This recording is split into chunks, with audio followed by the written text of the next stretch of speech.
Kenapa saya dan teman-teman datang ke Purwokerto? Karena saya melihat Purwokerto ini punya sarana fasilitas yang komplit. Ya, di situ ada di stadionnya, ada geloranya yang komplit sarana fasilitasnya.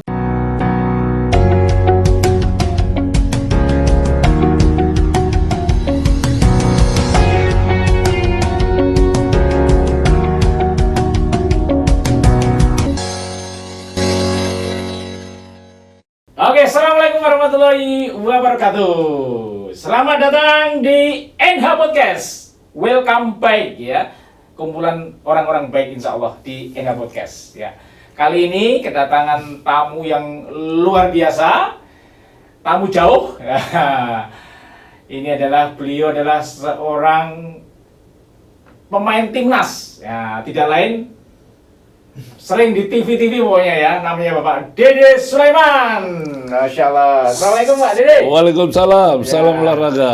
Om Dede aja ya? Om Dede. Salam olahraga. Salam Ya. olahraga. Terima kasih sudah datang di NH Podcast. Ya, alhamdulillah kita akan bincang-bincang ini. Om Dede. Wah ya, Panggilan silakan. kerennya apa? Panggilannya Kang Dede. Kang Dede. Ya, mesti ini Orang Jawa Barat, Sunda. Barat, ya. Oke, Kang Dede ini acara apa ini di Purwokerto ini? Ini jauh-jauh ke Purwokerto ini. Ke Purwokerto kebetulan kami datang bersama ada beberapa teman, yaitu mantan pemain timnas juga. Oke. Bisa Ada disebutkan, Pak? David Sulaksmono, ada Nasir Salasa, dan pembina Indonesian Football Ambassador adalah Pak Edi Suhartono. Iya. Datang ke Purwokerto dalam rangka coaching klinik di salah satu SSB yang ada di Purwokerto. Sekolah bola istilahnya. Sekolah bola. Ya. Ini luar biasa ini ya. Purwokerto hari ini kedatangan tamu ya, para pemain-pemain timnas zaman 80-an ya. 70, 80. 80 ya, 80 70-an lah ya. Ini luar biasa.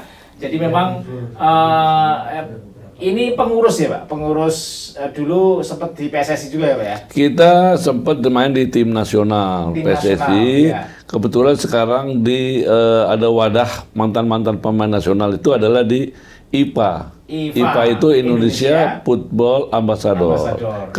Ketuanya David Sulaksmono. Bapak David, ya kayaknya ada tadi ya. Iya. Ya. Jadi ini luar biasa ini Kang Dede ini datang ke Purwokerto dalam rangka coaching klinik ya, dengan tim gitu ya. Jadi harapannya tentunya akan cari talenta. Betul. Ya, talenta sepak bola yang nantinya harapannya bisa jadi kader. Nah, sebetulnya Indonesia kan luas banget ini. Iya. Apa di Sampai datang ke yang jadi salah satunya itu ya. Kemudian bagaimana cara mencari bakat-bakat itu ya? Oke, Mas Nurul, kenapa saya dan teman-teman datang ke Purwokerto? Karena saya melihat Purwokerto ini punya sarana fasilitas yang komplit. Ya, di situ ada di stadionnya, ada geloranya yang komplit sarana fasilitasnya. Ada sepak bola, ada bulu tangkis, ada basket dan sebagainya di situ. Tetapi saya berpikir kok Purwokerto ini sepak bolanya kok nggak muncul gitu loh. Jadi itulah yang tergerak saya datang untuk ke Purwokerto. Yang mana saya lihat tadi mulai jam 7 sampai jam 12 kita melakukan coaching klinik. Potensinya anak-anaknya justru ada di situ sebetulnya. Jadi insya Allah dari Purwokerto ini bisa nantinya mengembangkan atau bisa menjadi pemain nasional. Jadi muncul para talent gitu ya. Talent. Ya kadang memang SDM ya itu kadang banyak ya, artinya di daerah ini banyak sekali ya, kadang tidak tersentuh gitu ya, atau tidak terbina. Gitu ya Kang Dede ya. Jadi harapannya dengan coaching klinik dari teman-teman mantan pemain timnas ya gitu ya. Ini nanti bisa memberikan support motivasi gitu ya harapannya ya. Tadi kan sudah ke lapangan langsung ya, artinya sudah memberikan arahan ya, bimbingan gitu ya. Kalau nggak salah di lembaga pendidikan sepak bola Mutiara ya Pak? Ya, lembaga pendidikan sepak bola Mutiara. Ya, ya. Gimana Pak? Mungkin melihat sekilas tadi, kan baru datang sekali ya Pak? Ya, tadi kita sudah melakukan coaching klinik, ada beberapa yang kita berikan di teknik dasar sepak bolanya. Iya, iya. Yang kita lihat adalah mulai dari passing, kontrol, lantas dribbling, lantas dribbling zigzag, dribbling, painting, capping, dan melakukan juga small game. Oh, iya, Di samping small game juga, ya. kita juga memberikan edukasi untuk bagaimana cara menendang penalti. Oh, luar biasa. Seperti itu. Lengkap sekali ya? Lengkap kita. Meskipun setengah hari tadi ya? Tadi Kang setengah Deddy hari, ya? ya dari jam tim tadi 7 ya? sampai jam 12 lah. Jam 12, ya. Jadi mungkin pertanyaan dasar ini ya, artinya talent-talent yang ada di daerah-daerah ini kan tentunya akan memberikan apa namanya ya, bisa peluang ya untuk nanti bisa ditarik ke pelatnas gitu ya. Jadi itu kan tahapannya sangat ketat gitu ya. Sebetulnya apa sih di dalam mencetak para pemain bola itu apa dasar apa yang harus mungkin diperhatikan? Ya, pertama adalah kalau kita ingin memperbaiki prestasi sepak bola nasional atau Indonesia adalah pembinaan usia muda.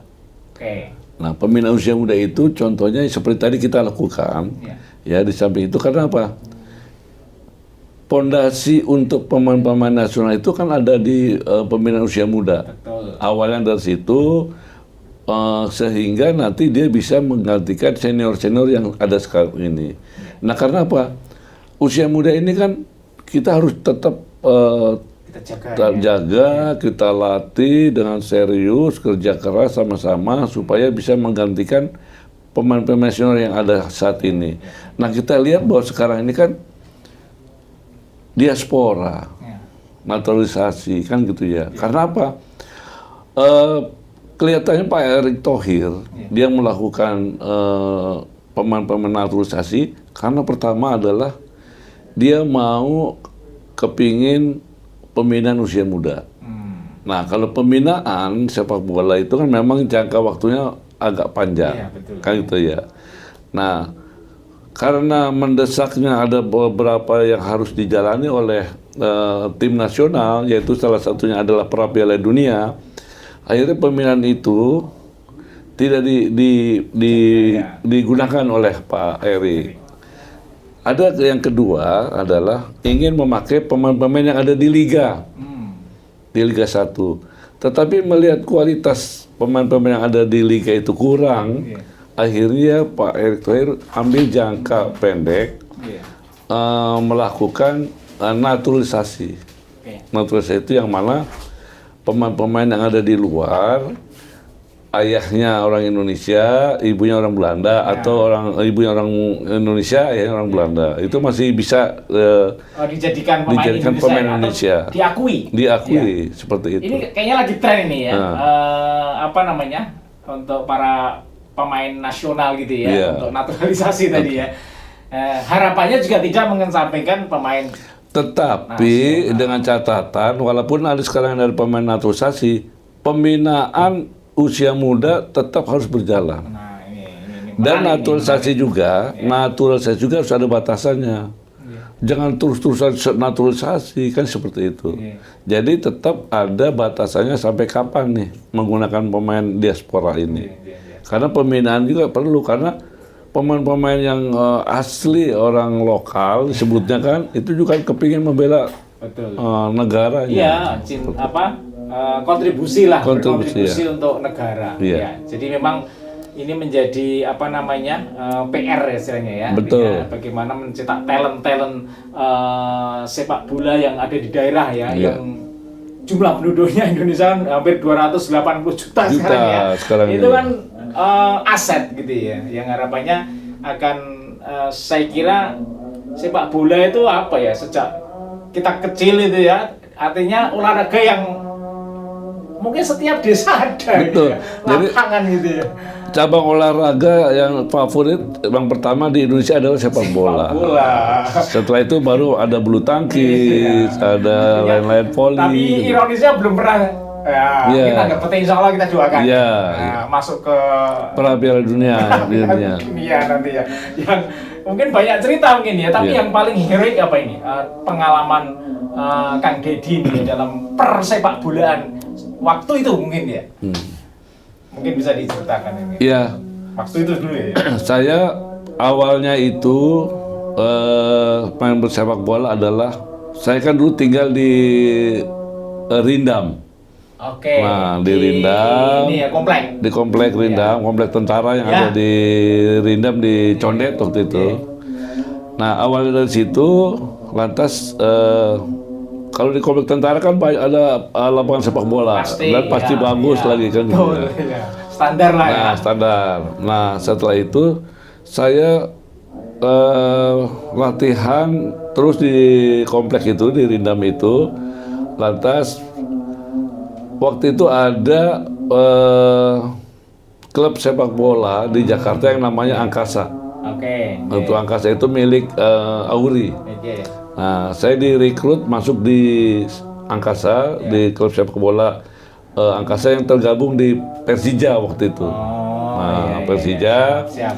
Lantas setelah itu saya main di klub Angkasa dan memperkuat bonnya, kan dulu masih amatir. Iya. Nah, memperkuat Persija Jakarta. Oh, awal mulanya Di Persija nih, Jakarta. Kang Deddy, Waktu ya. itu membela Persija Jakarta di Suratin Cup. Ya. Saya masih junior waktu itu.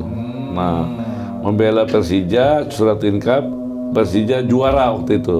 Oke. Itu tahun 74. 74. 74. Masuk ke pelatnas. Nah, 74 itu finalnya dengan Makassar.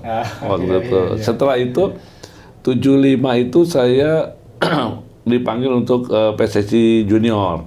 Oke, ya. Nah, dari PSSI Junior kembali mulai tahun 76 sudah masuk di PSSI Senior.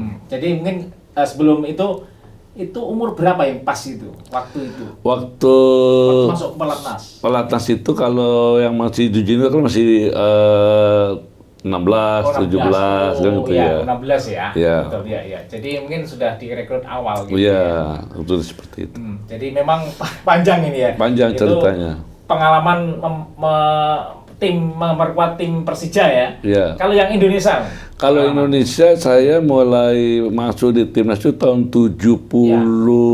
25 itu sudah diikutkan main. Udah, junior, junior Oh, antar junior negara. dulu. Iya, Oke. junior antar negara sudah. Iya. 75 itu sampai 85. Hampir 10 tahun. 10 tahun. Itu di junior. timnas. Iya, enggak senior. 75, Udah senior ya? 75 junior, 76 sudah masuk senior. 76-nya. Oh, Iya. hanya setahun doang. Iya.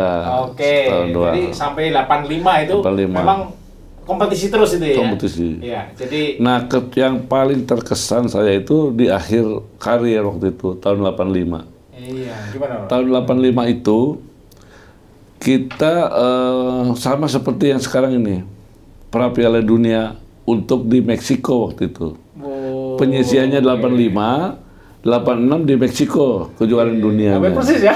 Nah, kita hampir masuk waktu itu. Iya. Karena apa? Format sekarang yang ada sekarang dengan dulu berbeda. Dulu kita formatnya jatah Asia itu hanya 2. Se-Asia. Se-Asia hanya Berarti 2. harus tanding di Asia dulu. Di Asia dulu. Nah, Itu diambil 2 doang. hanya 2. Nah, kalau sekarang kan diambilnya di grup, kalau sudah juara di grup, runner up masuk langsung. Kan seperti itu. Nah, bedanya ya. kita dulu sudah juara grup. Waktu Kang Deddy waktu itu. Waktu 85 itu. 85 ya. itu. Mau akhir karir istilahnya. Oh iya, 85 itu kita juga sudah juara grup, tapi karena formatnya berbeda, kita harus bertanding lagi dengan juara grup yang di sebelah sana, di Asia sebelah sana itu kita lawan Korea Selatan. Oke, ya. Apa yang bisa diambil lesson learn-nya atau yang pelajaran waktu itu hikmahnya? Jadi hikmahnya itu bahwa dulu itu kita pemain-pemain lokal semua. Oh itu, iya belum ada naturalisasi. Belum ada naturalisasi. Pemain lokal semua, tetapi punya jiwa dan semangatnya yang luar biasa waktu itu. Yang luar biasa. Nah, jadi harusnya waktu itu, ya 85 kita sudah prestasinya sudah ada, sudah sampai di situ. harusnya federasi melanjutkan pembinaan-pembinaan yang berkesinambungan. Oke. Ya, itu yang mungkin agak putus ya. Putus akhirnya. Waktu 85 sudah ini, tapi nggak ada lagi ya. Terus akhirnya berikutnya 4 tahun kemudiannya kita gagal. Berikutnya lagi gagal lagi. Nah ini yang sekarang ini sudah masuk di putaran ke-4 kita. Putaran ke-4 ini ya. Insya Allah kita doakan ya. Iya, kita doakan. Ya. Jadi harapannya memang perjuangan para pemain dan juga mungkin pelatih ya. Dan mungkin saya kira keterlibatan pemerintah juga luar biasa ya. Luar biasa sekarang. Kang Dede ya. Artinya ini memang campur tangan pemerintah itu harusnya memang support penuh gitu ya. Artinya membawa nama baik negara gitu ya. Ya karena jatah Asia sekarang tuh lebih banyak. Ya. Hampir 8 tim yang bisa masuk ke dunia. Ke Piala Dunia ya. Itu nanti harapannya tahun 2026. Nah, itu di mana nanti? Ada di 2 tempat. Kalau saya di Amerika, satu lagi di mana gitu. Oke, ada 2 tempat pelaksanaan Piala Dunia nanti ya. Jadi harapannya rekan-rekan semua yang ada pemirsa NH nanti kita doakan, masih ada beberapa kali main mungkin ya. Iya. Ya, jadi memang ya pokoknya mau naturalisasi mau apa itu Indonesia. Gitu ya. Pokoknya NKRI perjuangan yang tentunya ini tidak mudah gitu ya. Dan harapannya memang ini sudah saya kira ikhtiar yang luar biasa ya, Kang Dede ya. Jadi sama nanti ke depan juga persiapan ini ya PSSI Bapak mantan ini keliling daerah istilahnya ya. Betul. Nanti akan mencari bibit-bibit unggul yang harapannya nanti akan bisa dilatih gitu ya. Nah, mungkin satu hal lagi Kang Dede. Untuk mencari bibit unggul ini kan juga harus ada support orang tua. Nah, artinya kalau nggak ada support orang tua, artinya juga itu yang pertama. Yang kedua juga, nah kadang karir itu deh. Kang Dede ya, kadang wow nih dulu pemain sepak bola sekarang, wah kadang kan prihatin kadang gitu ya. Itu gimana deh? Mungkin menurut Kang Dede yang jadi memang semua ini sudah beralih sekarang nih. Kalau di era saya itu dulu latihan, pergi ke lapangan itu tidak pernah diantar orang tua. Oh iya. Sendiri kan, sendiri. Nah sekarang ini anak-anak itu diantar oleh orang tua. Disupport oleh orang tua, bukan main ya, disupportnya. Makanya itu udah selangkah lebih maju. Artinya memang ada fasilitas dari orang tua. Betul. Nah artinya kalau dulu di era saya itu hanya dengar dari pelatih. Ya kan, dari pelatih, nurut, apa segala macam, apa yang dikatakan pelatih. Nah sekarang ada 2. Di samping pelatih, peranan orang tua pun sekarang sangat-sangat penting sekali. Karena apa? Anak sekarang kan agak ada manjanya, kan gitu ya. Kemandiriannya juga kurang. Nah jadi saya pesan kepada orang tua itu betul-betul menjaga anaknya kalau anaknya kepingin menjadi pemain sepak bola. Betul ya, poinnya di situ. Poinnya di situ. Jadi memang harapan ya orang tua untuk di kesana itu ya mungkin menjadi istilahnya bintang gitu ya. Itu juga artinya disalurkan nanti ya di sana itu ya. Jadi begini Mas Nurul, kami datang kemari pertama adalah ngelihat infrastruktur di Purwokerto ini lengkap, kan gitu ya lengkap. Betul, ya. Nah, kita lihat tadi hampir anak-anak itu kurang lebih 150. Banyak tadi. Mau 150 nggak ada satu ya. Semoga ya, Dek. Ya, 150 dengan kategori usia ya tadi ya. Sudah 8, 10, 12, 14 kan gitu ya. Nah, kita lihat tadi memang bakat-bakatnya itu ada. Tapi memang tetap harus dilatih, harus dipush secara berkesinambungan terus-menerus, karena bakatnya semua ada, kan gitu ya. Nah, dari tadi hasil tadi, dari 150 itu, kan kita bisa lihat mana yang ada bakatnya, skill kelihatan sekali ya, kelihatan. Yang sudah terlatih. Tadi kurang lebih 10. Ada 10 ya, dari 150 ya. 10 sampling lah ya. Kan Kang Dede sama tim Pak David sama Pak Nasir kan juga baru sekali. Artinya sekali. sudah terlatih itu. Ini ada bakat, ini enggak. 10 ya lumayan ya. Tadi itu 10 yang kurang lebih kita dapat itu. Nah, dari 10 itu tadi sudah kita pesan kepada coachnya, kepada pengurusnya, tolong anak ini diperhatikan betul, dijaga, diperhatikan. Nanti 2 bulan atau 3 bulan berikut kita akan datang lagi untuk melihat, melihat perkembangan anak itu. Karena itu seperti itu. Suatu saat mungkin diajak ke Jakarta. Insya Allah nanti kita bawa ke Jakarta atau kita latih khusus di Jakarta seperti itu agar skillnya, teknik, secara individu mau timnya nanti kita bentuk. Betul. Jadi memang sepak bola ini unik juga ya. Artinya memang skill itu banyak skillnya ya. Artinya kan dari grup 11 personil ini kan punya karakter sendiri, karakter yang berbeda, kan gitu ya. Tapi harus satu. Nah, itu yang luar biasa. Makanya tadi saya sampaikan ke anak-anak, dalam sepak bola itu tidak hanya skill individu saja yang dilihat, termasuk tekniknya, tetapi yang paling penting adalah teamworknya juga. Itu. Kan seperti itu. Jangan ego dong. Karena kan kalau udah bawa bola, cocok semua. Niat untuk memasukkan sendiri bukan ada, nggak boleh ya. Nggak boleh. Makanya tadi kita kasih tahu mulai dalam sepak bola itu kan ada yang namanya fair play. Fair play apa itu? Fair play itu dalam sepak bola itu ada FIFA sudah menerapkan bahwa harus fair play. Yang mana fair play itu pertama adalah menghormati keputusan wasit. Jadi jangan sampai ngeyel, jangan sampai mungkin kadang ada yang mau protes apa segala macam. Itu satu. Yang kedua, hormati lawan. Hormati teman juga sendiri, termasuk hormati para penonton, supporter. Itu harus dikontrol ya. Harus dikontrol. Karena usia inilah kita bentuk fair play-nya itu dia harus punya pegangan seperti itu.